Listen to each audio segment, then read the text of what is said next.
कहते हैं कि इंसान अपनी तकदीर खुद लिखता है, लेकिन क्या आपने कभी सोचा है कि कोई आपकी लिखावट या हस्ताक्षर देखकर आपका भूत, वर्तमान और भविष्य बता सकता है? यही नहीं, आपकी उस लिखावट या हस्ताक्षर में बस थोड़ा सा परिवर्तन करा के आपकी तकदीर भी बदल सकता है। अब आपने भले कभी न सोचा हो, मगर ऐसा होता है। और ये कहना है प्रसिद्ध हस्ताक्षर विशेषज्ञ डॉक्टर राजदीपक मिश्र का, जिन्होंने केवल इस अनूठी विद्या पर पुस्तक हस्ताक्षर बोलते हैं लिखी है। उत्तर प्रदेश के शहर फैजाबाद के निवासी डॉक्टर मिश्र ने 15 वर्ष की आयु से ही हस्ताक्षर देखकर भविष्यवाणी करनी शुरू कर दी थी। श्री मिश्र ने अपनी कला को नई ऊंचाई दी और हस्ताक्षर के अलावा स्याही के रंग, जूते और चप्पल के आधार पर भी भविष्यवाणी करना आरंभ कर दिया। विभिन्न पत्र पत्रिकाओं के कॉलम के अलावा रेडियो टेलीविजन के अनेकों कार्यक्रमों में भी अपनी इस कला को साझा करने वाले डॉक्टर मिश्र ने बृहद जनसेवा की भावना से मुंबई को अपनी कर्म भूमि बनाया है और आने वाले जिज्ञासुओं की समस्या का समाधान बताते हैं। उनके प्रशंसक आज विश्व के कोने कोने में हैं। इन्होंने अपनी गहन शोध, ज्ञान और अनुभव से हजारों लाखों कोसों दूर बैठे व्यक्ति के बारे में बिना किसी अन्य जानकारी के मात्र हस्ताक्षर देखकर ही अनेकों सामान्य और मशहूर हस्तियों की किस्मत में बदलाव ला दिया है। साथ ही अनेकों सफल राष्ट्रीय, अंतर्राष्ट्रीय भविष्यवाणियां भी कर चुके हैं। उम्र बढ़ने के साथ साथ हमारी लिखावट भी बदलती रहती है और साथ ही हमारी किस्मत भी। और दुनिया में ऐसा कौन है जो अपनी किस्मत के बारे में नहीं जानना चाहता है? तो आपकी इन्हीं जिज्ञासाओं को ध्यान में रखते हुए आइए हम आपकी मुलाकात करवाते हैं दुनिया के जाने माने मशहूर हस्ताक्षर विशेषज्ञ डॉक्टर राजदीपक मिश्र से। नमस्कार मिश्रा जी, मैं डेनमार्क से नमस्कार जी, बोल रहा हूँ और आपको मैं वेलकम करता हूँ इंडिया विजन के अंदर। बॉम्बे के बारे में बताइए थोड़ा सा, बॉम्बे में कैसा चल रहा है कोरोना जो क्राइसिस चल रहा है? जो बॉम्बे की स्थिति है, बॉम्बे की स्थिति थोड़ी सी जरूर खराब है और हिंदुस्तान की भी थोड़ी सी अभी मतलब थोड़ा सा खराब है कोरोना की स्थिति थोड़ी सी, लेकिन अभी कंट्रोल में धीरे धीरे आ रहा है। भारत सरकार ने अच्छे कदम उठाए हैं तो धीरे धीरे कंट्रोल में आ रहा है और उम्मीद कर सकते हैं कि ये जुलाई लास्ट तक थोड़ा सा कंट्रोल में आ जाएगा और धीरे धीरे इस कोरोना से न केवल भारत में पूरी दुनिया को थोड़ा रिलीफ मिलना चालू हो जाएगा। आपने एक किताब लिखी है हस्ताक्षर बोलते हैं, इसके बारे में कुछ बताएंगे? हाँ, ये हस्ताक्षर बोलते किताब मैंने 2001 में लिखी थी और इस किताब को लिखने की एक अद्भुत कहानी है। ये जब मैं 15 साल की उम्र में था तो मेरे पिताजी के पास 4 चिट्ठियां आई, 4 लेटर आए अलग अलग जगह से और मैंने देखा कि चारों की राइटिंग अलग थी। तो मैंने डैडी से पूछा किसकी चिट्ठी है, तो उन्होंने बोला ये तुम्हारे दादाजी की एक चिट्ठी, एक तुम्हारे मामा जी की है, एक हमारी किसी फ्रेंड की है और एक को बोला कि हमको पता नहीं है किसकी चिट्ठी है। तो हमने बोला ये आपने ये कैसे जान लिया? तो उन्होंने बोला कि मैं सबकी राइटिंग पहचानता हूँ। तो उसी दिन से हमारे मन में जिज्ञासा है कि राइटिंग जब सबकी अलग होती है और जैसे उन्होंने दादाजी की चिट्ठी उठाई तो दादाजी का पूरा चेहरा उनके सामने आ गया। दोस्त की चिट्ठी उठाई तो पूरी दोस्त का चिट्ठी अरे पूरा वो चेहरा आ गया। तो मेरे मन में जिज्ञासा है कि जब आदमी की राइटिंग से ये जाना जा सकता है कि इस आदमी की राइटिंग है, तो उसी दिन से मैंने शोध करना चालू किया और धीरे धीरे मैंने हैंड राइटिंग के अलावा फिर मैं सिग्नेचर्स पे आ गया। तो मैंने देखा एक ही नाम के कई लोग होते हैं लेकिन सबकी सिग्नेचर्स अलग अलग होती है और सबकी सिग्नेचर्स अलग अलग होती है। अभी देखिए कुंडली एक जैसी बहुत मिल जाती है, न्यूमरोलॉजी में एक जैसे नंबर्स बहुत मिल जाते हैं, लेकिन हस्ताक्षर किसी भी व्यक्ति की दुनिया में एक दूसरे के नहीं मिलते हैं। जैसे हस्ताक्षर जैसे आदमी करता है तो जैसे कलम पकड़ता है उसके अंगूठे का निशान उस कलम में पूरी आ जाती है। आप देखिए दुनिया के जितने भी कॉन्ट्रैक्ट होते हैं सब सिग्नेचर्स के द्वारा ही होते हैं। बड़े से बड़े कॉन्ट्रैक्ट सिग्नेचर्स के द्वारा होते हैं, बड़े से बड़े समझौते जो होते हैं सिग्नेचर्स के द्वारा होते हैं। अगर कोई कानून बनता है और पार्लियामेंट में उस पर अगर सिग्नेचर्स हो गई तो कानून में तब्दील हो जाता है, सिग्नेचर्स नहीं हुई तो उसको कोई मान्यता नहीं होती है। जज साहब ने अगर कोई अपना जजमेंट सुनाया और जजमेंट के अंत में अगर वो सिग्नेचर्स नहीं करते हैं तो वो जजमेंट माना नहीं जाता है और अगर उन्होंने सिग्नेचर्स कर दी तो एक आदमी को फांसी हो जाती है, सिग्नेचर्स कर दी अपने जजमेंट में तो एक आदमी को छूट मिल जाती है। इसी तरह से अगर आपके बैंक में अगर करोड़ों रुपए जमा है और आप सिर्फ 1000-2000 के चेक अगर आप देते हैं और आपकी सिग्नेचर डिफर करती है तो बैंक वाले आपके चेक को पास नहीं करते हैं।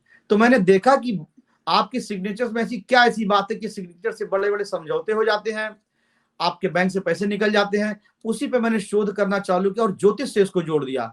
जब ज्योतिष से जोड़ा तो अब तक लगभग मैंने 9 लाख लोगों की सिग्नेचर्स देखी होंगी और 2001 के आसपास मैंने इस पुस्तक को लिखा। मेरे मन में जितनी जिज्ञासाएं थी या जितनी जानकारी थी, जितना मैंने शोध किया था, तो मैंने ये पुस्तक 2001 में लिखी और हिंदी और इंग्लिश 2 भाषाओं में ये पुस्तक है। मैंने देखा कि दुनिया में लगभग 18 तरह की सिग्नेचर्स लोग करते हैं, 18 तरह की सिग्नेचर्स करते हैं। उसी में लोगों का भविष्य छुपा होता है, उनके सिग्नेचर्स में व्यक्तित्व छुपा होता है, उनके हेल्थ की जानकारी छुपी होती है। सारी जानकारी जो सिग्नेचर्स के द्वारा ही आदमी प्राप्त कर सकता है। तो मैंने इस पे पुस्तक लिख डाली। जैसे डॉक्टर है, एक ईसीजी रिपोर्ट देखता है, उसको मालूम हो जाता है कि आने वाले समय में आपको हार्ट की परेशानी होने वाली है। इसी तरह सिग्नेचर्स में आदमी की देखा गया है कि पूरे जीवन में 6 से 7 बार चेंजेस आते हैं। जब आपके साथ कुछ खुशी होने वाली होती है तो सिग्नेचर में दूसरे चेंज आते हैं, जब आपको कुछ मुसीबत आने वाली होती है तो सिग्नेचर में चेंज आते हैं। ये सब मैंने शोध किया और फिर मैंने हस्ताक्षर बोलते पुस्तक लिखी। आज तक लगभग हमने हजारों लोगों क्या लाखों लोगों की सिग्नेचर को देखी है। उसमें सेलिब्रिटी भी हैं, बिजनेसमैन भी हैं और राजनीति से भी जुड़े लोग हैं, कुछ गरीब लोग भी हैं। ऐसा नहीं है, हमारे पास सारे लोग आते हैं, हर क्षेत्र के लोग आते हैं और सबको हम एक भाव से सेवा देते हैं। कैसे पढ़ पाते हैं आप इन हस्ताक्षरों को? ये बहुत ही अद्भुत विद्या है और इसको मैं बहुत वर्षों से कर रहा हूँ। जब मैं लगभग 15 साल की उम्र थी तब से मैं ये कर रहा हूँ जी। पूरी दुनिया से लोग हमको व्हाट्सएप पे भेजते हैं, फैक्स से भेजते हैं। आपको अक्सर मीडिया वाले, न्यूज चैनल्स वाले काफी बुलाते रहते हैं अपने शोज में।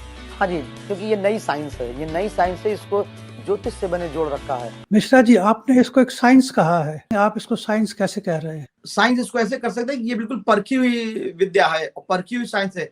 जैसे जब आदमी को कोई दिक्कत आने वाली होती है, उसकी सिग्नेचर में टूटन आ जाती है। जैसे मेडिकल साइंस में अगर कोई परेशानी आने वाली होती है तो उसकी ब्लड रिपोर्ट में खराबी दिखाई देती है और उसके ईसीजी में खराबी दिखाई देती है, या उसके जो और ट्रीटमेंट अगर डॉक्टर करते हैं तो जो रिपोर्ट्स देख के ही वो जैसे ट्रीटमेंट करते हैं, इसी तरह सिग्नेचर्स में लड़खड़ाहट आ जाती है।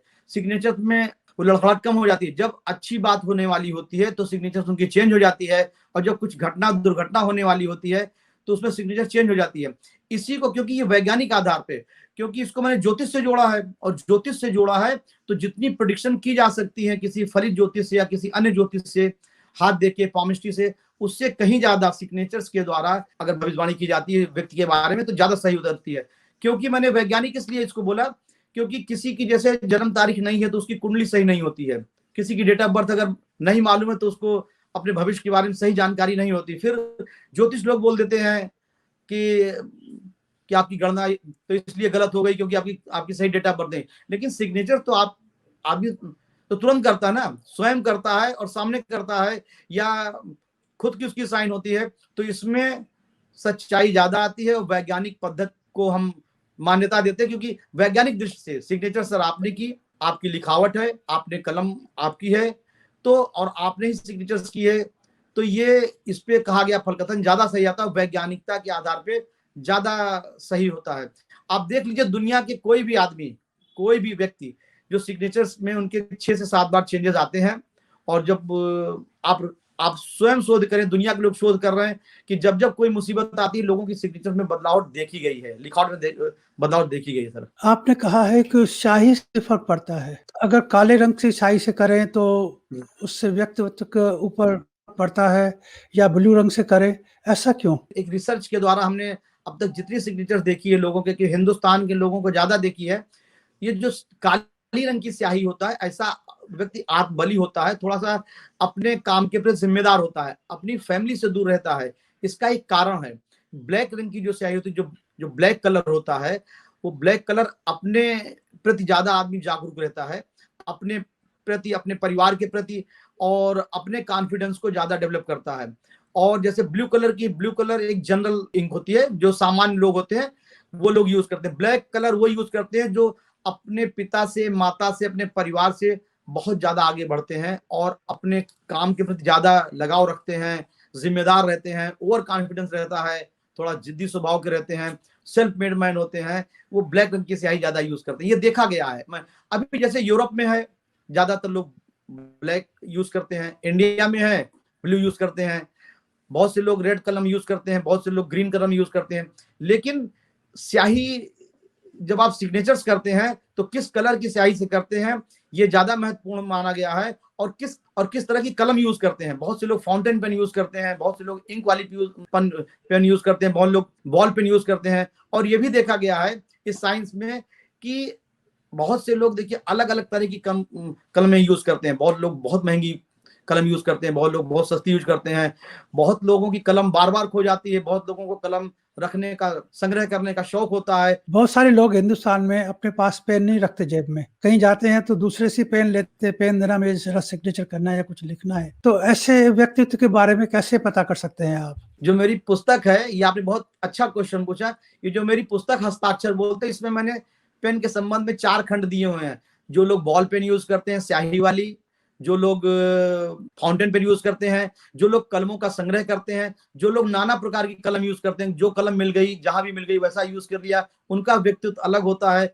और जिन लोगों की कलम बहुत खोती है उनका व्यक्तित्व भविष्य अलग होता है। तो जैसे आपने क्वेश्चन पूछा, जो लोग नहीं यूज करते, कोई भी यूज कर लिया पेन, ऐसे लोग विलक्षण प्रतिभा के धनी होते हैं, हरफनमौला होते हैं, समाज के बनाए नियमों के अनुकूल काम नहीं करते हैं, अपनी धुन वाले होते हैं, अपने कुल का नाम रोशन करते पाए गए हैं। ऐसे व्यक्ति समाज के कुछ गिने चुने वर्गों में होता है। आप देखिए, जो लोग कलाकार होते हैं, जो आर्टिस्ट होते हैं, अभिनेता होते हैं, बड़े बड़े नेता होते हैं, ऐसे लोग अपने पास कलम नहीं रखते हैं, जिसकी कलम मिल गई उसी से ऑटोग्राफ दे दिया। तो ऐसा व्यक्ति विलक्षण प्रतिभा का धनी होता है, अपने लक्ष्य को प्राप्त करने वाला होता है, अपने कुल का नाम रोशन करता है, हरफनमौला होता है और समाज के लिए कुछ काम करके जाता है। तो ये देखा गया, जो लोग किसी भी विशेष प्रकार की कलम यूज नहीं करते हैं, ऐसे व्यक्ति समाज के गिने चुने वर्गों में आते हैं। ये मेरा रिसर्च है। और आप देखेंगे आज के बाद जिसको जिसको ये पता लगेगा वो खुद अनुभव करेगा कि कलमों के द्वारा आपके व्यक्तित्व के साथ साथ आपके भविष्य की भी जानकारी प्राप्त की जा सकती है। ऐसे व्यक्ति अगर स्वतंत्र काम करते हैं, खुद का काम करते हैं, बिजनेस अगर करते हैं तो प्रॉपर्टी का कर लें, देश विदेश का कर लें, खाने पीने का कर लें, और नहीं तो कलाकार, राजनेता, खिलाड़ी वर्ग इसमें ज्यादा आते हैं। अब बात करें, आपने एक भविष्यवाणी की थी, हिंदुस्तान चाइना के बीच में जो प्रॉब्लम चली उसके बारे में एक भविष्यवाणी की थी। आइए सबसे पहले दर्शकों को वीडियो दिखाते हैं। इस समय वर्तमान में जो हिंदुस्तान और चाइना के बीच में जो आपसी संघर्ष चल रहा है, विवाद चल रहा है, उसके बारे में सभी दर्शकों को ये जिज्ञासा जरूर होगी, क्या भारत और चाइना का युद्ध होगा? दर्शकों, जो वर्तमान में स्थिति बन रही है ग्रह चाल की, उस हिसाब से बताया जा सकता है कि भारत और चाइना के बीच ये जो विवाद चल रहा है, सीमा का विवाद चल रहा है, और हमारी गणना के अनुसार कि भारत और चाइना का जो अगर युद्ध की संभावना थोड़ा सा कम बनती है। दर्शकों, यह हस्ताक्षर विज्ञान के द्वारा बता सकते हैं कि आप ये देखिए, श्री नरेंद्र मोदी जी की सिग्नेचर जो है ये प्रबल भाग्यशाली है। ऐसा व्यक्ति अपने दुश्मन को, अपने शत्रु को कभी छोड़ने वाले नहीं होते हैं। क्यों? क्योंकि इनकी सिग्नेचर मैं आपको बताता हूं, भारत की पूर्व प्रधानमंत्री श्रीमती इंदिरा गांधी की सिग्नेचर्स और इनकी सिग्नेचर्स एक जैसी मेल खाती है। सिग्नेचर विज्ञान में जहां तक मैंने अध्ययन किया 35-40 सालों से, कि ऐसे व्यक्ति को सिग्नेचर करने वाला व्यक्ति अपने दुश्मन को कभी बख्शता नहीं है। और अगर इसके साथ युद्ध होता है, इनके राष्ट्र के साथ युद्ध होता है, जैसे श्रीमती इंदिरा गांधी ने बांग्लादेश का निर्माण किया, शायद इसी तरह की ऐसी परिस्थिति चाइना के साथ उत्पन्न हो सकती है। अगर हिंदुस्तान और चाइना के साथ, तो चाइना को भारी नुकसान होगा, हिंदुस्तान को भी नुकसान होगा, लेकिन चाइना को भारी नुकसान होगा और चाइना को कुछ भागों में बंटना पड़ेगा। आने वाले समय में आप देखिएगा, जब भी युद्ध होगा चाइना और भारत का, तो चाइना को काफी नुकसान करना पड़ेगा। दर्शकों, यह हस्ताक्षर विज्ञान के द्वारा किसी भी व्यक्ति के बिना उनकी डेट की जानकारी, बिना उनकी कुंडली के, उसके बारे में भूत, भविष्य और वर्तमान बताया जा सकता है। तो भारत के प्रधानमंत्री के सिग्नेचर्स और चाइना के राष्ट्राध्यक्ष के सिग्नेचर्स को हमने मिलाया और देखा, दोनों का मिलान करके देखा, तो वर्तमान में जो स्थिति बनती है, भारत के प्रधानमंत्री की सिग्नेचर्स ऐसी है कि वो अपने दुश्मनों को बख्शने वाले नहीं हुए, और चाइना के राष्ट्राध्यक्ष सिग्नेचर बनती है ऐसा व्यक्ति को बुढ़ापे में और अंतिम समय में और कार्यकाल में उनको कुछ नुकसान का सामना करना पड़ता है, उनके गलत डिसीजन की वजह से, उनके परिवार को, उनके खुद के स्वास्थ्य में और खुद के देश के लिए। तो दोनों की सिग्नेचर मिला के कहा जा सकता है कि अगर युद्ध होता है तो चाइना को काफी नुकसान हो, चाइना जरूर बढ़ जाएगा, हिंदुस्तान हावी रहेगा, हिंदुस्तान चाइना के ऊपर हावी रहेगा और चाइना को पराजय का मुंह देखना पड़ेगा। ये सिग्नेचर बताती है। दर्शकों, भारत और चाइना के युद्ध में सबसे महत्वपूर्ण भूमिका अमेरिका की भी हो सकती है। अमेरिका के राष्ट्राध्यक्ष की सिग्नेचर देखने से पता लगता है, आप देख सकते हैं उनकी सिग्नेचर कांटे वाली है। कांटे, ऐसा व्यक्ति प्रत्यक्ष रूप से अपने दुश्मनों को परास्त नहीं कर सकता है, वो किसी न किसी का सहायता लेता है। तो अमेरिका भी ये चाहता है कि हिंदुस्तान की मदद से चाइना को सबक सिखाया जाए।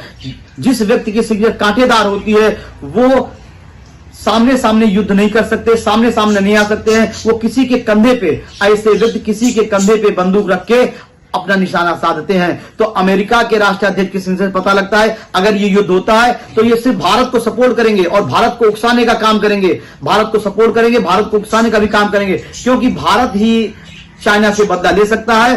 तो अमेरिका के राष्ट्राध्यक्ष की सिग्नेचर से पता लगता है कि अमेरिका के राष्ट्राध्यक्ष स्वयं आगे आके कुछ नहीं करेंगे, किसी के दूसरे के माध्यम से ये मौके का फायदा उठाना चाहेंगे। तो शायद हो सकता है इस युद्ध में अमेरिका भारत की थोड़ी मदद करे, भारत को उकसाए, भारत को आत्मिक बल देने की कोशिश करे, जिसकी वजह से अमेरिका भी अपने दुश्मन को परास्त करने, जो चाइना उसका दुश्मन है, तो उसको परास्त करने में आगे बढ़े। तो दर्शकों, अंत में हम बता सकते हैं, भारत और चाइना का अगर युद्ध होता है, युद्ध की संभावना, छोटे मोटे युद्ध की संभावना बनती, छद्म युद्ध की संभावना बन रही है। नहीं तो आपसी बातचीत के द्वारा युद्ध की संभावना को भी कम हो सकता है। अगर युद्ध हुआ, मैं बोल रहा हूं, तो भारत विजयी होगा, चाइना के टुकड़े होंगे, भारत के राष्ट्राध्यक्ष अपनी विजय पताका फहलाएंगे। अगर युद्ध होता है तो भारत पहल कर सकता है और इस युद्ध में भारत को सफलता मिलेगी। हम सभी दर्शकों को बताना चाहते हैं, ये जो युद्ध होगा छोटा युद्ध होगा और इसमें भारत की विजय होगी। आपने इसके बारे में जो भविष्यवाणी की है उसके बारे में कुछ बताएंगे हमारे व्यूअर्स को? बिल्कुल, हम ये बताना चाहेंगे। अभी यूट्यूब पे, बाकी दुनिया में चाइना और भारत को लेकर तरह तरह की भविष्यवाणियां चल रही थी कि विश्व युद्ध छिड़ जाएगा, न्यूक्लियर वार हो जाएगा, और मतलब बहुत सी भविष्यवाणियां आ रही थी। हमने तुरंत इस पे शोध किया और तुरंत देखा कि सिग्नेचर्स देख के ये मैनिपुलेट किया। सिग्नेचर्स उस देश के राष्ट्राध्यक्ष की सिग्नेचर देखी जाती है जिस देश के बारे में पूछा जाता है, इसको बोलते हैं पृष्ठ कुंडली। तो मैंने भारत के प्रधानमंत्री श्री नरेंद्र मोदी जी की सिग्नेचर देखी और चाइना के जो वहां के लीडर है उनकी सिग्नेचर देखी, ये मैंने मिलाया तो मैंने ये देखा भारत के प्रधानमंत्री जो श्री नरेंद्र मोदी जी हैं, इनके सिग्नेचर, इनके हस्ताक्षर श्रीमती इंदिरा गांधी जो भारत की पूर्व प्रधानमंत्री रह चुकी हैं, इनकी सिग्नेचर से मेल खाती है। सिमिलर सिग्नेचर से मैंने दिखाया भी है। तो ऐसे व्यक्ति थोड़ा जिद्दी स्वभाव के होते हैं और अपने मान सम्मान के ऊपर अगर कोई आंच आता है तो उसको, दुश्मन को बख्शने वाले नहीं होते हैं। तो ये मैंने सिग्नेचर देख के मेल करके बताया। तो श्री नरेंद्र मोदी जी की सिग्नेचर ये दिखाती है कि अगर ऐसे व्यक्ति युद्ध में जाते हैं, अपने दुश्मनों को नहीं छोड़ते हैं, तो ये दूसरे देश का बंटवारा कर देते हैं या अपने दुश्मनों पे हावी रहते हैं। इसी तरह से चाइना के जो राष्ट्राध्यक्ष, उनकी मैंने सिग्नेचर देखी, जिनपिंग साहब की, तो उन्होंने उनकी सिग्नेचर्स में ऐसा दिखाया कि उनकी लास्ट के सिग्नेचर्स के जो शब्द हैं वो नीचे को जाते हैं। तो ऐसे व्यक्ति को बुढ़ापे में, अंतिम समय में या शासन के अंतिम समय में कुछ गलत डिसीजन के कारण उनको बाधाओं का सामना करना पड़ता, उनको, उनके परिवार को। तो उस आधार पे हमने देखा कि दोनों के सिग्नेचर्स मिला के मैंने देखी कि अभी युद्ध तो नहीं होने वाला, छद्म युद्ध, छोटे मोटे युद्ध हो सकते हैं, कोई मेजर युद्ध नहीं होने वाला, विश्व युद्ध नहीं होने वाला। तो ये प्रेडिक्शन मैंने डाली और बहुत से लोगों ने बोला था मई में, जून में, जुलाई में विश्व युद्ध चालू हो जाएगा और इसमें अमेरिका सहयोग करेगा भारत को। हमने अमेरिका के राष्ट्रपति की भी सिग्नेचर मैंने देखी, तो उनकी सिग्नेचर ये बताती कि वो सामने से युद्ध नहीं कर सकते हैं। उनके राष्ट्राध्यक्ष के सिग्नेचर ऐसे बोलती है कि वो सामने से युद्ध नहीं कर सकते, वो किसी के सपोर्ट से ही, किसी के सपोर्ट से आगे बढ़ सकते हैं। तो उन्होंने हिंदुस्तान को सपोर्ट करने में ज्यादा भलाई समझी। तो ये सब हमने कैलकुलेशन निकाला कि अभी ना तो श्री नरेंद्र मोदी जी की सिग्नेचर से पता लग रहा है कि युद्ध की कोई ऐसी संभावना बनती है, ना चाइना के राष्ट्राध्यक्ष की सिग्नेचर से पता लगता कोई युद्ध की संभावना बन रही है, और ना ही अमेरिका के राष्ट्र अध्यक्ष की सिग्नेचर से पता नहीं लगता कि कोई विशेष युद्ध होने वाला। तो हमने प्रेडिक्शन की अगर युद्ध होगा तो छद्म युद्ध होगा, 2-4 दिन का, 5 दिन का, लेकिन कोई न्यूक्लियर वार, कोई वर्ल्ड वार नहीं होने वाली। उस आधार पे मैंने प्रेडिक्शन की है और ईश्वर चाहेगा तो शायद प्रेडिक्शन सही भी होगी। कोई विश्व युद्ध नहीं होने वाला है। संसार के लोगों को हम बता देना चाहेंगे, छोटे मोटे युद्ध जरूर होंगे। भारत को अपने पड़ोसी देश के साथ छोटा सा युद्ध करना पड़ सकता है, अब वो पड़ोसी देश कोई भी हो सकता है।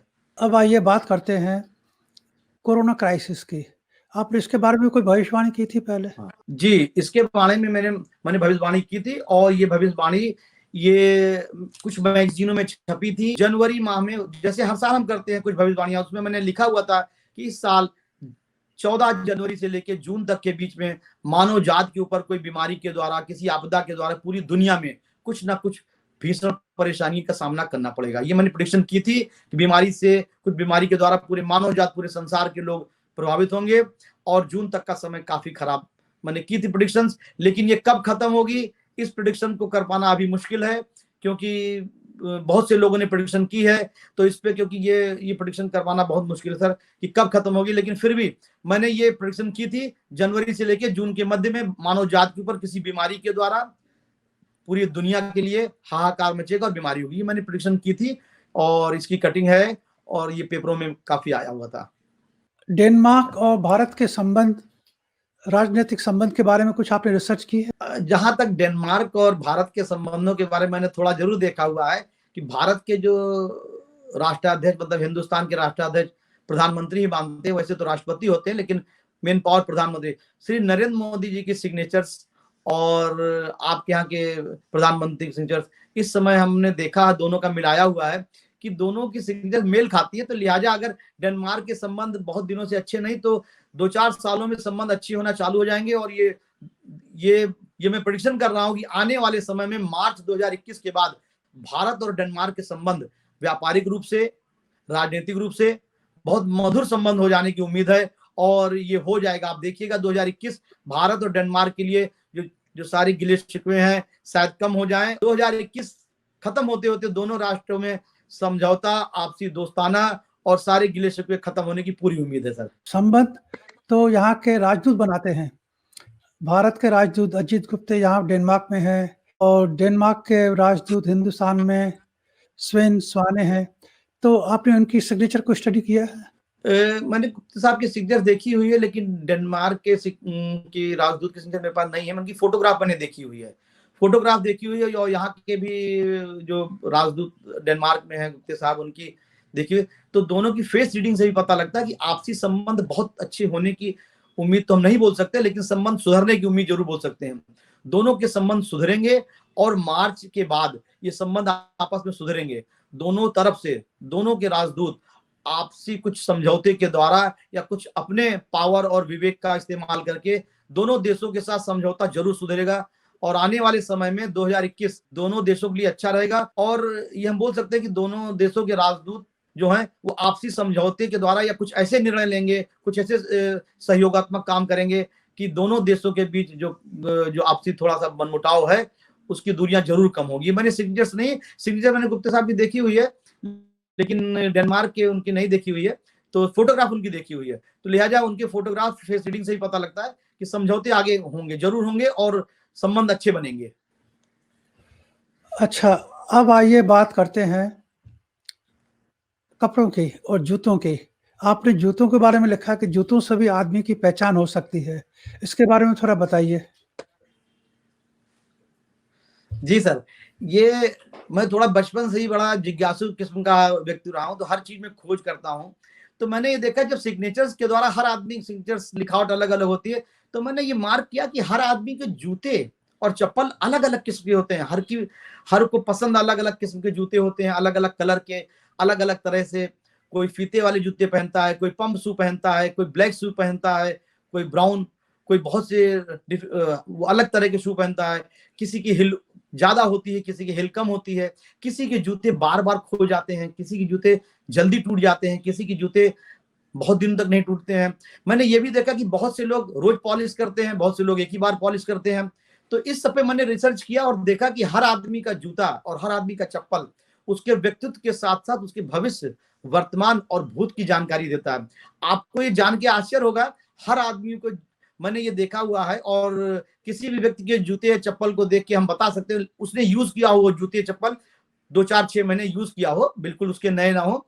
तो अगर 5-6 महीने पुराने जूते हैं और ये चप्पल यूज किया, उस चप्पल या जूते को अगर हमको दिखा दिया जाता है और उस व्यक्ति का नाम और अंदाजे से उम्र बता दी जाती है, तो मैं बता सकता हूँ उस व्यक्ति के बारे में सब कुछ, उसका प्रेजेंट, पास्ट और फ्यूचर, और आने वाली जो बाधाएं होती हैं उसमें कैसे सुधार किया जा सकता है। जितना ज्योतिषीय आधार बताया जा सकता है इस पे बताया जा सकता है। आप स्वयं देखें, दुनिया के कोई भी व्यक्ति देखें कि हर आदमी को अलग अलग तरह के जूते और चप्पल पहनने का शौक होता है। जो आदमी आगे से पॉइंटेड शू पहनते हैं, वो आदमी आगे से गोल शू नहीं पहन सकते आगे से, जिनका राउंड में होता है। जो आदमी हिल वाले पहनते हैं वो आदमी फ्लैट नहीं पहनते हैं। जो आदमी लेस वाले जूते अगर यूज करते हैं वो आदमी बिना लेस वाले जूते नहीं पहनते हैं। अक्सर देखा गया है बहुत से लोग होते हैं कि तरह तरह के जूते पहनते हैं, तरह तरह के जूते पहनते हैं और उनका व्यक्तित्व, उनका भाग्य अलग होता है। जैसे मैंने कलम में देखा, वैसे जूते चप्पल बताते हैं आपका व्यक्तित्व और आपका भविष्य। ये भी मेरे लेख आए हैं, इस पे भी आने वाले समय में मैं पुस्तक लिखूंगा। हर आदमी का व्यक्तित्व उसके जूते चप्पल, उसके कपड़े से, उसके खाने पीने के ढंग से सबसे पता लगता है। तो जूते चप्पल के द्वारा भविष्य पता लगता है। और आप ये मान के चलिए 80 से 90% बातें सही होती हैं। मैं बिना किसी को देखे हुए दुनिया के किसी भी व्यक्ति के बारे में उसके जूते चप्पल से उसके व्यक्तित्व, उसके कैरियर, उसकी फैमिली लाइफ, उसकी हेल्थ के बारे में बताया जा सकता है। और ये आम लोग भी देख सकते हैं, रिसर्च कर सकते हैं, तो उनको पता लगेगा। हिंदुस्तान में जो राजनीति से जुड़े हुए लोग होते हैं वो पंप शू पहनते हैं, बिना लेस वाले पहनते हैं। जो ऑफिसर ग्रेड के लोग होते हैं वो लेस वाले पहनते हैं। और जो मिक्स पहनते हैं वो भी राजनीति से जुड़े होते हैं, कलाकार से जुड़े होते हैं, स्पोर्ट्समैन होते हैं। तो जूते बताते हैं व्यक्तित्व और भविष्य। ये भी मेरी पुस्तक जल्दी आने वाली है और इससे पूरी सटीक भविष्यवाणी की जा सकती है। ये आधुनिक ज्योतिष है, ये आधुनिक ज्योतिष है जिसमें ना कुंडली का लेना देना है, ना न्यूमरोलॉजी का कुछ लेना देना है। आपके कपड़े, आपके जूते, आपकी सिग्नेचर से आपका व्यक्तित्व और व्यक्तित्व का आईना होती है और भविष्य की जानकारी होती है। ये एक रोचक साइंस है। आपने बोला कि ये साइंस है, तो इसके बारे में आपने सोचा है कि अगर साइंस है तो आपके पास कुछ स्टूडेंट्स भी होंगे इसको सीखने के लिए? तो मैंने ये एक शोध करके ये चीज विषय निकाला है।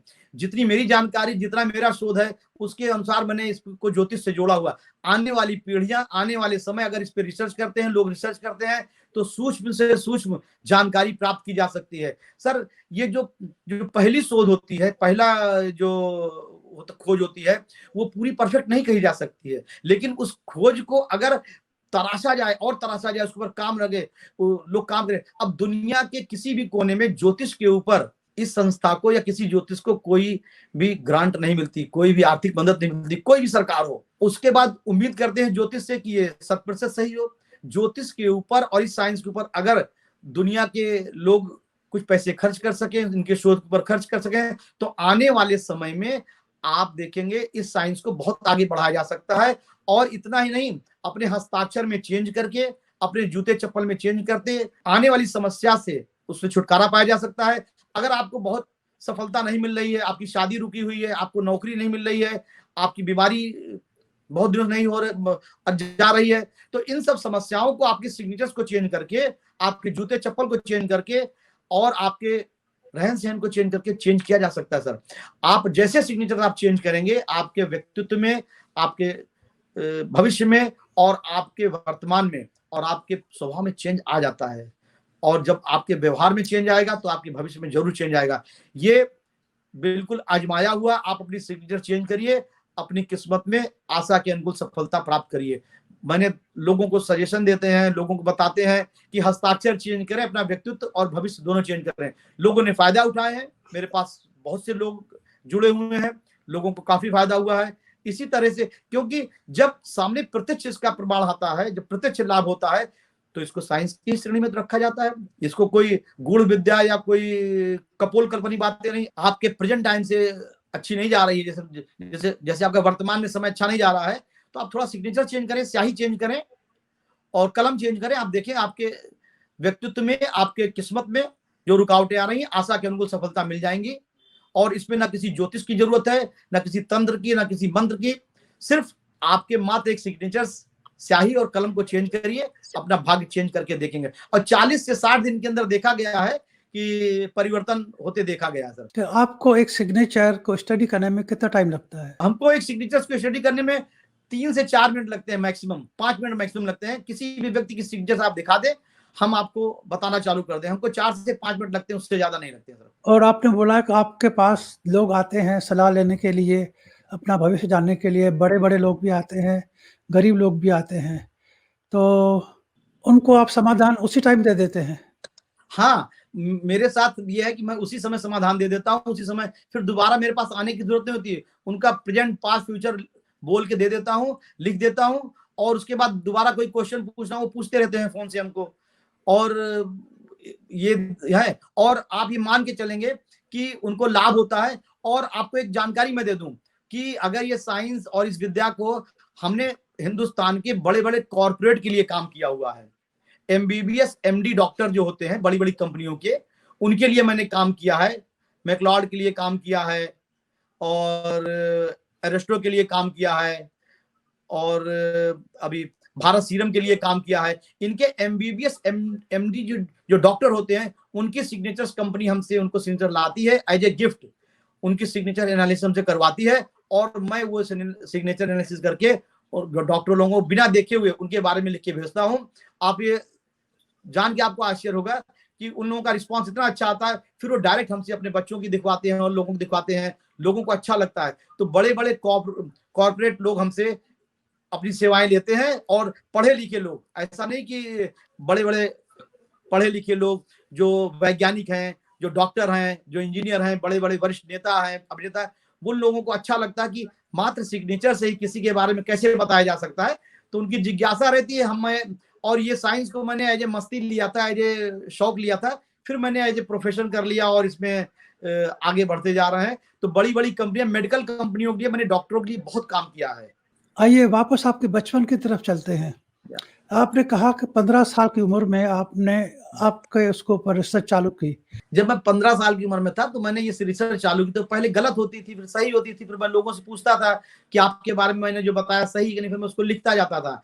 फिर मैं धीरे धीरे मैंने बहुत से लोगों की बहुत गलत हुई, बहुत सही हुई। फिर धीरे, जैसे अभ्यास होता है ना, किसी भी चीज को रिसर्च करते करते, कोई भी बड़ा वैज्ञानिक होता है या कोई काम करता, तो एक ही बार में सफल नहीं होता। बहुत से उसके रिसर्च खराब होते हैं, बहुत बार असफल होता है। लेकिन धीरे धीरे मैंने मन में लगन कर लिया कि अब हमको ज्योतिषी बनना है, और एक ऐसी ज्योतिष विद्या को आगे बढ़ाना है हिंदुस्तान में, और हिंदुस्तान की वजह से पूरी दुनिया में जाए, कि लोग आराम से इस विद्या को और अपनी आने वाली डेस्टिनी को कैसे पढ़ सकते हैं बिना किसी अन्य जानकारी के या बिना किसी शास्त्र के। तो इस पर मैंने रिसर्च किया। तो पहले ऐसा होता, पहले मैंने भविष्यवाणियां की, कुछ सही हुई, कुछ गलत हुई। लेकिन आपको ये मालूम होना चाहिए कि मैंने 17 साल की उम्र में मेरी प्रेडिक्शन आना चालू हो गई थी अखबारों में, और सही भी होती थी, काफी सही होती थी।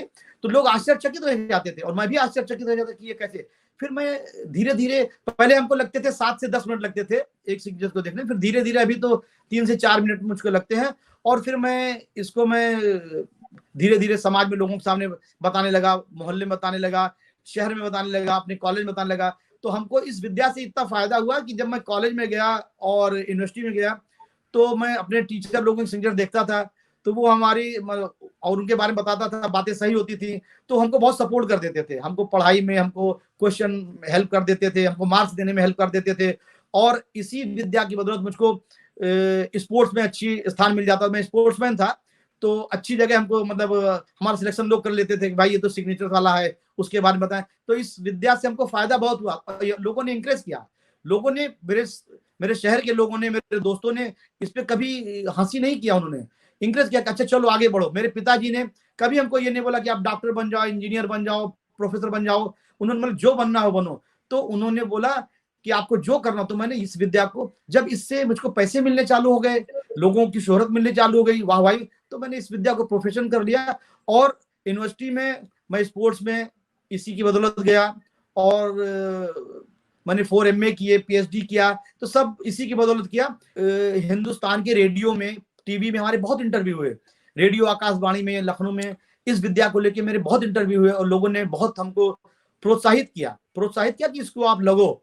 और पहले तो लोग सोचते थे कैसी है, लेकिन जब लोगों की भविष्यवाणियां सही होने लगी, तो मेरे पिताजी, मेरे घर वाले, मेरे दोस्त यार अभी बोलते हाँ ये लाइन सही थी और चीज अलग थी। फिर मैंने पुस्तक लिखी। विश्वशा जी, ये बताइए कि मीडिया में आप कैसे आए? आपके मैंने कुछ शो देखे हैं मीडिया के अंदर, टीवी चैनल्स के ऊपर, तो मीडिया वालों को कैसे पता लगा आपके बारे में? पहला उदाहरण दीजिए आप। जैसे प्रिंट मीडिया में, तो जब मैं 15-16 साल का था, तो मैं लोगों को लिखता था। तो मेरे बारे में, मैं एक बार गया था जयपुर किसी शादी में, तो वहां मैंने किसी का लिखा था। तो किसी का लिखा, तो उन्होंने पेपर में, मेरा पत्रकार थे, तो उन्होंने पेपर में मेरा एक इंटरव्यू डाल दिया। पेपर में इंटरव्यू डाल दिया कि ये व्यक्ति ऐसा लिखता है, 10 से 15 मिनट के बीच में भविष्यवाणी करता है, और सिग्नेचर से बाद। वो सेतु नाम की पत्रिका थी, राजस्थान की, सेतु, जयपुर से निकलती सेतु, पत्र मैगजीन, मैं आज भी उस मैगजीन से जुड़ा हूं और आज भी मैं अपनी भविष्यवाणी उसमें जरूर देता हूं। तो उन्होंने मेरा इंटरव्यू पहले 15-17 साल की, 18 साल की उम्र, शायद हमको याद नहीं, 18 साल के उन्होंने डाला था। उसके बाद लोगों ने पढ़ा, फिर तरह तरह से लोग हमसे मिलते रहे, अच्छे भी लोग मिले, खराब भी मिले, और कुछ इस विद्या को परखने वाले भी मिले। तो मिलते गए, फिर ऐसे ऐसे लोग मिलते गए, मीडिया वाले भी हमसे मिले और शो पे आमंत्रित किया, काफी शो में हम गए, आकाशवाणी रेडियो से जुड़े। लोगों को अच्छा लगता है कि ये कुछ अलग तरह की साइंस है, लेकिन आज भी लोग इसको पचा नहीं पा रहे हैं, मतलब इसको एक्सेप्ट नहीं कर पा रहे कि ये कैसे होता है। लेकिन मीडिया वाले हमको कुछ जरूर हमको पसंद करते हैं, क्योंकि ये अलग तरह की साइंस है और मेरी प्रेडिक्शंस औरों से अलग रहती है। ये लगभग सत्यता के ज्यादा करीब होती है। तो मीडिया में लोग हमसे पूछते हैं तो हम तो एक के थ्रू, 2 के थ्रू ऐसे जाते जाते काफी हो गया है, बहुत ज्यादा तो, लेकिन ठीक है, मीडिया में को थोड़ा लोग जानते हैं थोड़ा सा। आप हस्ताक्षर देख के भविष्य बताते हैं, ज्योतिषी जो है कुंडली देख के या अपनी नॉलेज से भविष्य बताता है, दोनों में क्या अंतर है? हाँ, ये बहुत ही अच्छा क्वेश्चन आपका, और बहुत ही जिज्ञासु वाला क्वेश्चन है, बहुत ही लोगों को समझने वाली चीज है। सर, ज्योतिष एक शास्त्र है और इसकी गणना लाखों साल, करोड़ों साल पहले से हमारे ऋषि मुनि करके आए हैं। उन्होंने पुस्तकें लिखी हुई हैं और उसकी एक क्लास चलती है, उसके स्कूल है, उसकी एक डिग्री मिलती है। ठीक उसी तरह से जैसे उस समय अगर ऋषि मुनियों ने ज्योतिष के ऊपर, पराशर ने, रावण संहिता ने, भृगु महर्षि ने ज्योतिष के ऊपर जो पुस्तक लिखी, बिल्कुल उस पुस्तक को पढ़ के और उस पर लोग रिसर्च करके आगे आगे बढ़ रहे हैं। उस पर उनकी गणना थी, ग्रहों नक्षत्र की गणना थी। ठीक इसी प्रकार से जब जिसने पहली पुस्तक लिखी, मान लीजिए पराशर महाराज जी ने भृगु संहिता लिखी, भृगु जी ने, तो उस समय उनको भी स्वयं ज्ञान के द्वारा ही उन्होंने पुस्तक लिखी। उसके पहले तो कोई पुस्तक थी नहीं। इसी तरह से जो हमको तो स्वयं ज्ञान जो मेरा हुआ, हस्ताक्षर के ऊपर मैंने पुस्तक लिख दी। तो उस समय उनकी पुस्तक बिल्कुल सही थी, और क्योंकि वो लाखों करोड़ों साल पहले की लिखी हुई पुस्तकें हैं, उस पर लोग शोध कर रहे हैं। और ये मेरी पुस्तक लिखी हुई 2001 में है, हस्ताक्षर बोलते हैं। शायद आने वाले समय में इस पुस्तक के ऊपर भी लोग शोध करें और ज्योतिष से बिल्कुल शोध करें। तो जैसे उनकी गणना है, साइंस है ऋषि मुनि के द्वारा, और ज्योतिष की गणना है ग्रह नक्षत्रों का, ठीक इसी तरह से गणना सिग्नेचर्स की गणना है। क्योंकि इसको मैंने जोड़ा हुआ है, मुझको मालूम है कि मैंने जोड़ा हुआ है, और अभी बहुत ज्यादा साल हुए नहीं इसको जोड़े हुए। आने वाले सालों में हो सकता है इसको भी एक, जैसे ज्योतिष की फलित विद्या है, वैसे सिग्नेचर की विद्या हो जाए। तो उस समय जिसने पहली पुस्तक लिखी उसने भी स्वज्ञान से लिखी, मैंने भी पहली पुस्तक स्वज्ञान से लिखी। अब आगे लोग रिसर्च करें, ये लोगों के लिए है कि आगे कैसे रिसर्च करते हैं, इसको कैसे लेते हैं, सही है या गलत है, वो तो रिसर्च के बाद ही पता लगेगा कि कितनी सत्यता से आती है।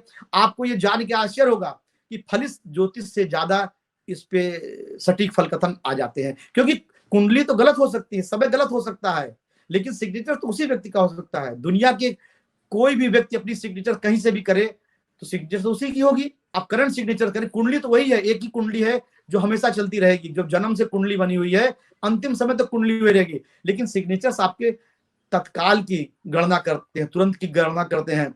तो और 12 राशियों में पूरी दुनिया बटी हुई है, सिग्नेचर्स हर आदमी की सिग्नेचर अलग अलग बटी हुई है। तो हमारा ये मानना है कि वो शास्त्र बिल्कुल पूर्ण है, ज्योतिष शास्त्र वो ज्यादा पूर्ण है, ज्यादा विश्वसनीयता है। मेरी ये शास्त्र को हम बोलते हैं कि अभी इस पे रिसर्च करने की आवश्यकता है, आने वाले समय में इसको भी उतनी ही मान्यता मिल जाएगी सर। तो अभी दुनिया में सिर्फ आप अकेले हैं जो कि हस्ताक्षर देख के भविष्यवाणी कर सकते हैं? सर, हमारी जानकारी में ग्राफोलॉजी बहुत है, लोग अभी आए हैं, अभी लोग काफी आ गए हैं इंटरनेट पे, मैंने देखा काफी लोग प्रेडिक्शन करे। लेकिन जब हम करते हैं प्रेडिक्शन, जैसी जो हमारा तरीका है, जिस तरह से हम करते हैं कि किसी के सिग्नेचर देख के उसके भूत, भविष्य और वर्तमान की जानकारी हम दे देते हैं बिना कोई अन्य जानकारी के। उस व्यक्ति की सिग्नेचर होती है, उसका अंदाजे से उम्र होती है, 1-2 साल 4 साल का फर्क नहीं पड़ता, तो मैं प्रेडिक्शन कर देता हूं। तो ऐसा शायद मेरी जानकारी में तो ऐसा नहीं है, और होगा तो हमको जानकारी नहीं, लेकिन जहां तक हमको जानकारी है कि ऐसा शायद इस तरह से प्रेडिक्शन करने वाले लोग नहीं है। धन्यवाद। मिश्रा जी, ये बताइए कि आपकी हस्ताक्षर बोलते हैं और जो लोग अपने अंगूठियों में या गले पहनते हैं, रुद्राक्ष पहनते हैं, या तरह तरह की ज्योतिष बोलते हैं, तरह तरह की अंगूठियां पहनने के लिए बोलते हैं, रत्न बोलते हैं, उसमें और इसमें क्या फर्क है? हाँ, ये प्रश्न आपका बहुत अच्छा है और बहुत ही समाज के लिए बहुत ही ज्ञानवर्धक है। सर, ये साइंस ऐसी है कि पूरे सिर्फ ये हिंदुस्तान के लिए नहीं, पूरे वर्ल्ड के लिए है। पूरे वर्ल्ड के हर मानव के लिए है, चाहे स्त्री हो, पुरुष हो, बच्चा हो, बूढ़ा हो, जवान हो, सबके लिए। मेरी साइंस बिल्कुल डिफरेंट है, क्योंकि हिंदुस्तान के लोग जो वैष्णव धर्म को मानते हैं, वो लोग रत्नों में, पूजा पाठ में, ज्योतिष में, रुद्राक्ष में ज्यादा विश्वास रखते हैं, लेकिन यूरोप के लोग या पूरे वर्ल्ड के लोग नहीं रखते हैं। तो उनको हम एक सलाह देना चाहेंगे, इस साइंस से ना तो आपको रत्न की जरूरत है, ना रुद्राक्ष की जरूरत है, ना किसी तंत्र की, ना किसी मंत्र की। मात्र आप अपने हस्ताक्षर जो सिग्नेचर्स करते हैं, आप अपनी कलम चेंज करें। अगर आपके कोई काम रुके हुए हैं, आपके रोग ठीक नहीं हो रहे हैं, आपकी कोई समस्या है, आप कलम चेंज करें, स्याही चेंज करें और हस्ताक्षर में थोड़ा सा परिवर्तन करें। आप देखेंगे 3 से 6 महीने के अंदर आपकी सारी बाधाएं दूर होना चालू हो जाएंगी।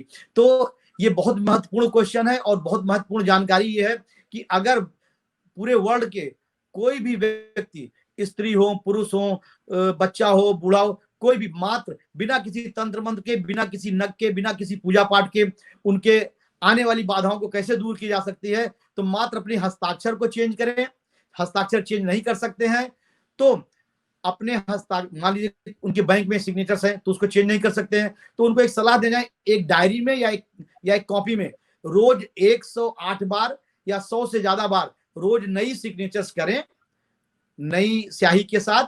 आप ये देखेंगे 3 से 6 महीने के अंदर आने वाली बाधाएं उनकी दूर हो जाएंगी, व्यक्तित्व में उनके निखार आएगा और समस्या का समाधान होगा। तो अगर सिग्नेचर्स वो नहीं चेंज कर सकते कहीं अपने ऑफिशियल, तो अपनी डायरी में, अपनी कॉपी में रोज 100 बार से ज्यादा सिग्नेचर्स करें, तो आप ये देखेंगे 40 दिन के बाद उनके भाग्य में, व्यक्तित्व में और करियर में परिवर्तन और स्वास्थ्य में परिवर्तन होना चालू हो जाएगा।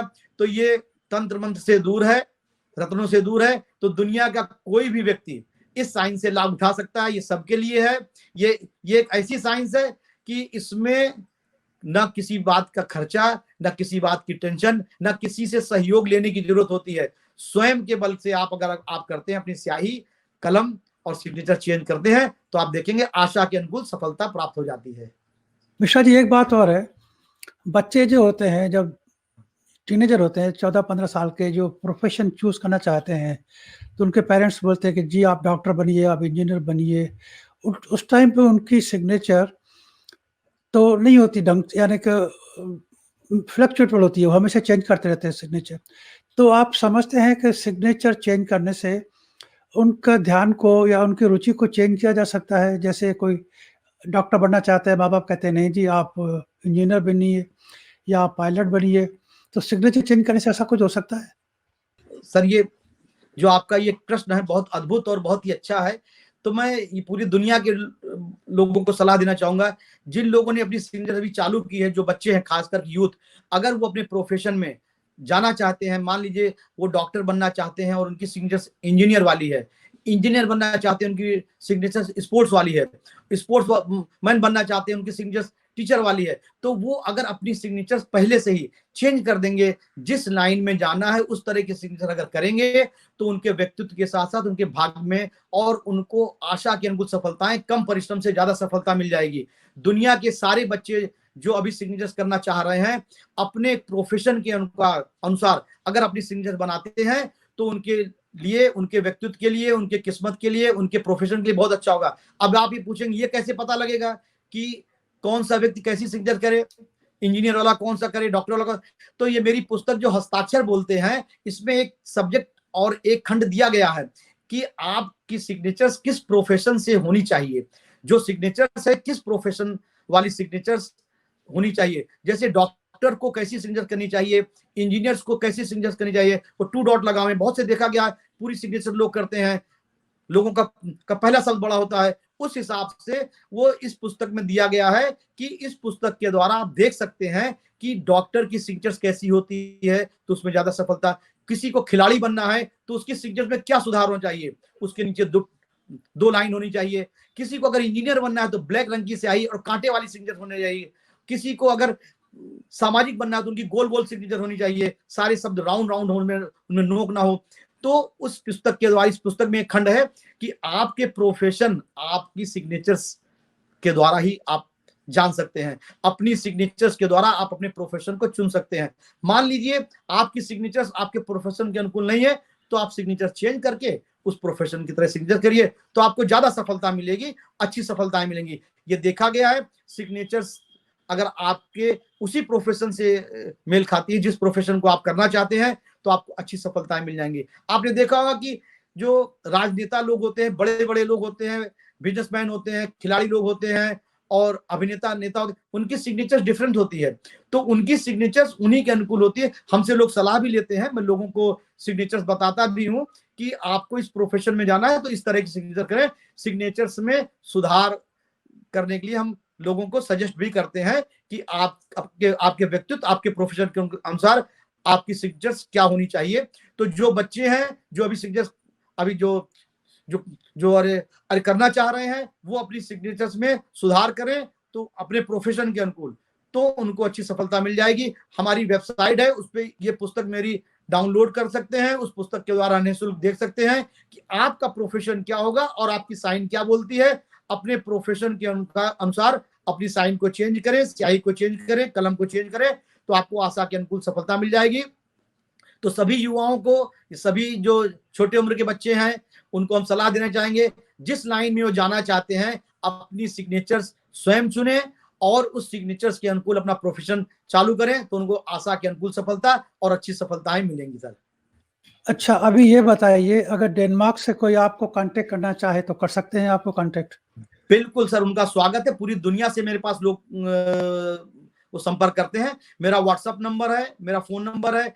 वो डेनमार्क से या पूरी दुनिया से, मैं खासकर जब आप डेनमार्क के लिए मैं प्रोग्राम कर रहा हूं, तो मैं उनके लिए मैं आमंत्रित करूंगा सभी लोगों को, जिसको भी जरूरत हो वो सिग्नेचर्स अपनी करें, अपना नाम लिखें, उम्र लिखें, मेरे व्हाट्सएप पे भेजें और उनके 1-2 क्वेश्चन उनको मैं बिल्कुल फ्री सलाह दूंगा, बिल्कुल मुफ्त की सलाह मैं दूंगा डेनमार्क के लिए। ये मेरे दिल से रिस्पेक्ट है डेनमार्क वालों के लिए कि 1-2 क्वेश्चन जो उनकी समस्या होगा, मैं बिल्कुल मुफ्त की उनको सलाह दूंगा और उनके जितनी मेरी जानकारी है, आने वाले जीवन में जो समस्याएं, जिसको कैसे सुधारा जा सके, उनके सिग्नेचर में कैसे सुधार किया जा सके, ताकि उनके हेल्थ में, व्यक्तित्व में, उनके कैरियर में, उनकी फैमिली लाइफ में कैसे ज्यादा सुधार आ सके, उसके लिए मैं जरूर ऐसा करूंगा कि 1-2 क्वेश्चन वो अपना लिख के भेजेंगे, जरूर कर देंगे। फुल पूरा फलकथन थोड़ा करने में मुश्किल होगी सबका, लेकिन मैं जरूर ये करूंगा डेनमार्क वालों के लिए सर। धन्यवाद डॉक्टर राजदीपक मिश्रा जी, आपने हमें टाइम दिया और आपका बहुत बहुत धन्यवाद। धन्यवाद सर, आपको और आपके टीवी चैनल को और सारे डेनमार्क वालों को मेरा हृदय से धन्यवाद कि हमारे लायक, हिंदुस्तान के लायक, हमारे लायक कोई अगर सहयोग हो तो मैं जरूर आगे आऊंगा।